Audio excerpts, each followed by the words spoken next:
May time pa ba kayo para sa inyong bakasyon? At may time pa ba kayong mag-beach? Tara na at samahan niyo ako sa panibago ng mga ating adventure dito sa Mars o Piazza Vlog. At syempre pa, pupunta na naman tayo sa isa namang beach dito sa Eastern Samar. Particular dito sa Hernani Eastern Samar.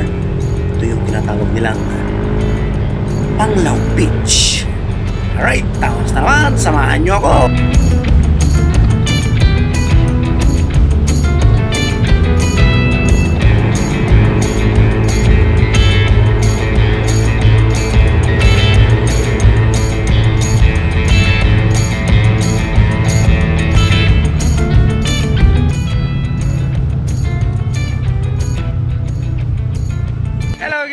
Kamusta kayong lahat guys? At once again, it's your friend Mar.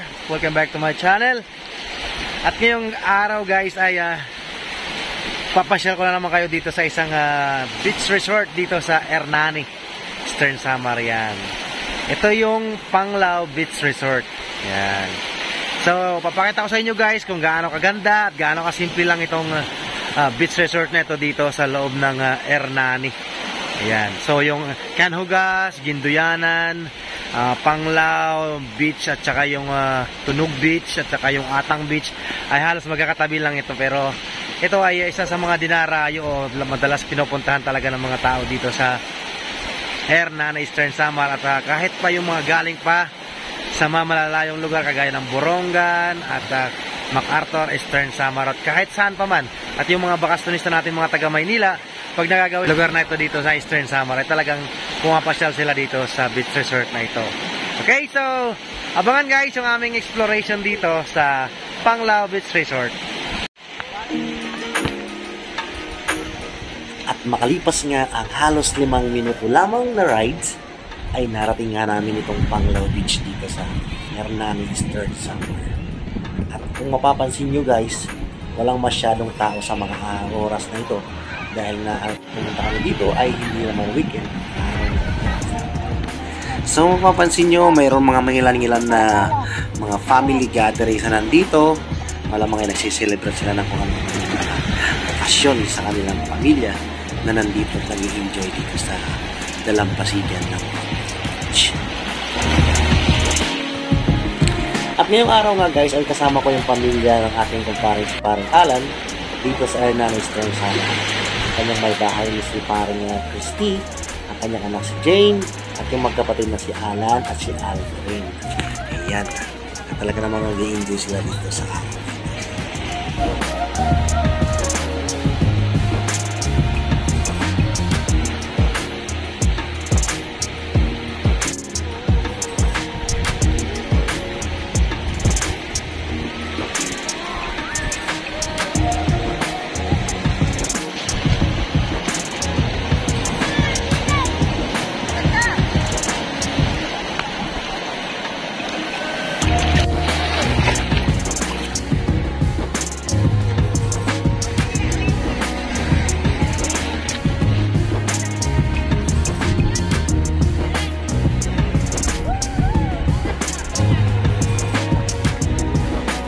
So mapapansin nyo guys ay medyo makulimlim yung ating panahon ngayon.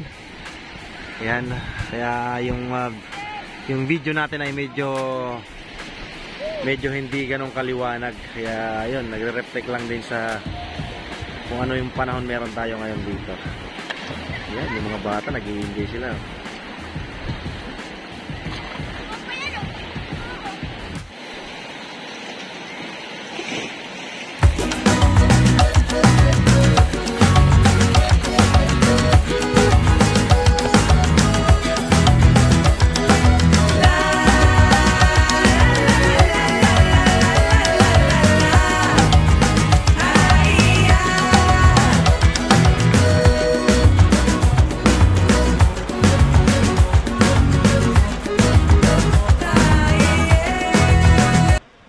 Guys, na nakikita yung mga kulay itim. Yan, dito sa tabi ng dalampasigan sa gilid. Ayan to. Parang mga seaweed. Ayan o. Ito yung mga pagkain na kinakain ng mga pawikan. Yan, yung mga seaweeds na yan. Parang kung titingnan mo sa malayo, parang madumi, no? Pero maganda dito guys kasi yung tawag dito yung buhangin nila guys. Yung buhangin dito ay ayan o. Pino rin, malambot din. Dito lang yan sa ano. Ayun. May enjoy nyo yung beach. Hindi na kailangan ng artificial wave. Kasi mayroon talaga silang mga waves dito. Ayan o. Ano? Kaya naman yan.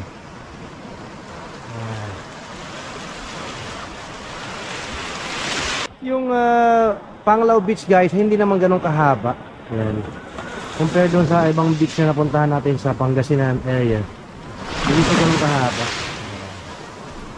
Pero ayos naman siya kasi meron siya mga rock formation sa mga bandang gilid. Pwede sa mga Instagram photos ninyo. Ayan. So, sa ngayon hindi walang masyadong tao kasi nga araw pa lang ngayon ng Huwebes.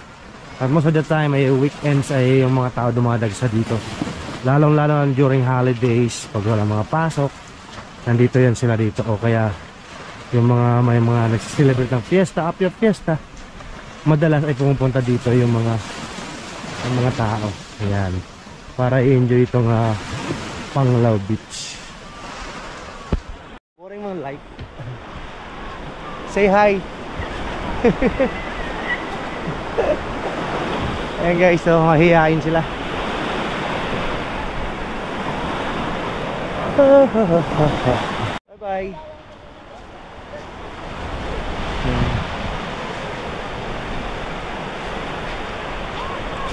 Oops. Dito sa Panglao Beach guys ay mayroon din sila mga cottages. Ayan, mayroong mga prices yan, yung 300 pesos, yung malalaki. Mayroon doon naman yung 500 yung may up and down na pang malaki ng grupo talaga. Ayan. Pwede ka rin mag-put up dito ng volleyball court kung mayroon kayong volleyball net. Ayan. Kahit anong mga water sports na gusto nyo gawin dito. Ito ba? Nakaka-relax talaga dito. Look at that. Diba? At dito naman guys sa dagat, sa gilid ng baybayin ay safe na safe din yung mga bata na maligo dito.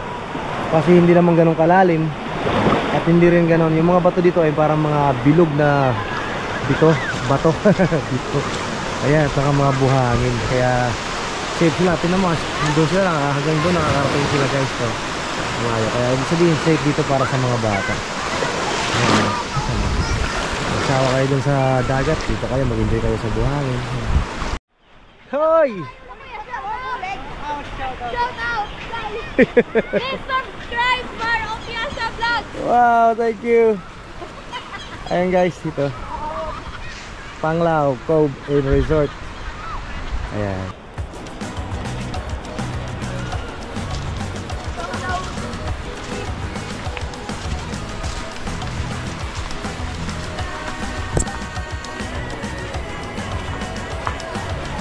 Dito guys, mukhang mayroong kuweba dito.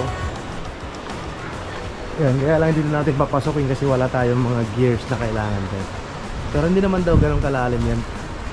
Ayun doon sa napagtanong ko kanina. Pero mukha siyang cave, no? Ayan.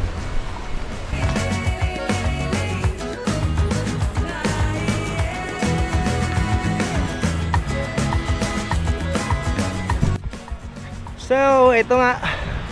Uwi na kami. Tapos na kami dito sa Panglao Cove and Resort. So, what can I say? Don't forget to subscribe, Mar Piazza Vlogs. At syempre pa, ingat tayo palagi. Okay? Hanggang sa muli. Bye-bye.